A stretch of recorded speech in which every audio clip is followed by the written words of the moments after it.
Hey, it's Whitney from EcoVeganGal.com and it's time for another FAQ. This one I've received a lot lately. I kind of don't really know why. Many people have been asking what I think about the raw food diet.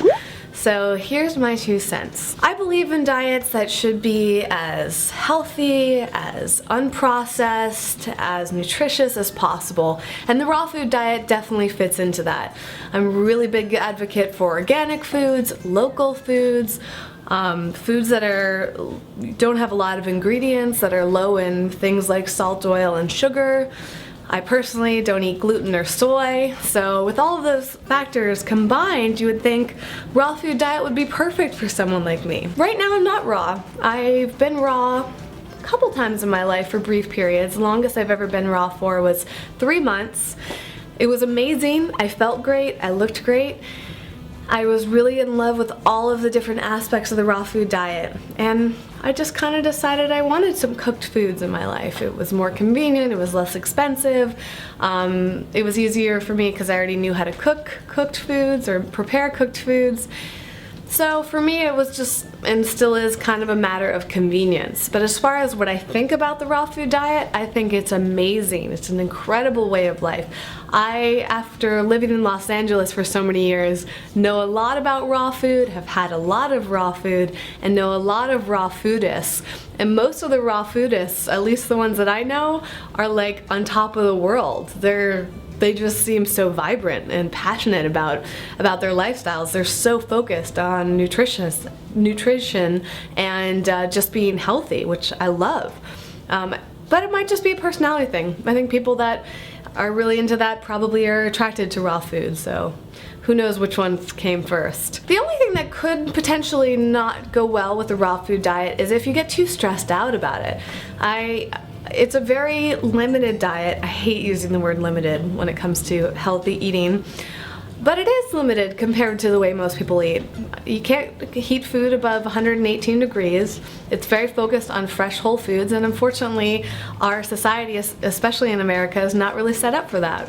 It's barely even set up for veganism or gluten-freeism or soy-free, sugar-free, all these aspects of my life. So imagine not being able to eat pastas and breads and pizzas and baked goods, all these things that you can now find vegan and gluten-free.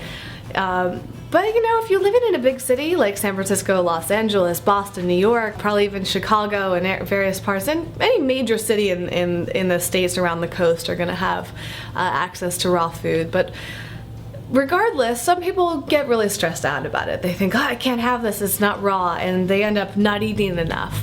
Or they end up just feeling these aggressive feelings towards food.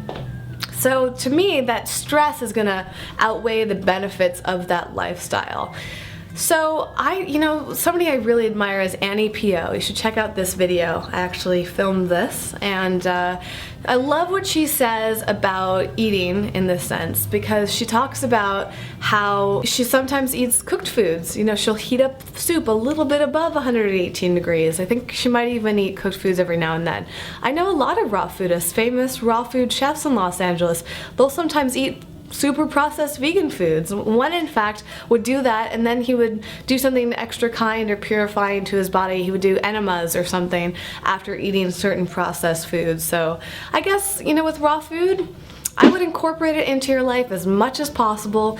Don't stress out about it too much, especially if you're just trying to do it 100% for the first time and are worried about it. Being worried is not going to help. That is true about all aspects of the healthy living and vegan lifestyle. So I think from a nutrition standpoint, you can't beat it. You're getting all the vitamins, nutrients, enzymes from fresh, organic, non-heated foods. Go for it. Incorporate as much of that as you can. Eat more salads, eat more uncooked vegetables, eat more fruit, get yourself some raw snacks like kale chips, amazing, and enjoy it. I'm always trying to work towards having more and more raw foods in my life, and I've even thought about going to eat raw foods over the next few weeks anyways, just to take a little break. It's a good way to kind of cleanse yourself, detox if you want to use those words, but really just give your body a break and let it just absorb all the wonderfulness. It's a great lifestyle for the warm seasons because that food tends to be more available to us, and our bodies have an easier time taking in the colder foods, whereas the winter seasons, the fall, any of the colder seasons, it's a little bit harder for us to be raw, but still possible, especially if you have a dehydrator and a Vitamix. So I hope that answers your question. I guess you have all different ideas of how I feel about raw food. I give it the thumbs up. Love to hear your thoughts. As always, you can leave a comment here on YouTube or any of the social media networks, Facebook, Twitter, Google+, Pinterest, Tumblr, Foursquare, Instagram. I'm laughing because there are just so many. And of course, ecovegangal.com. Don't forget to subscribe so you're the first to know when I have a new video, and stay tuned for more. Thanks so much for watching. See you next time.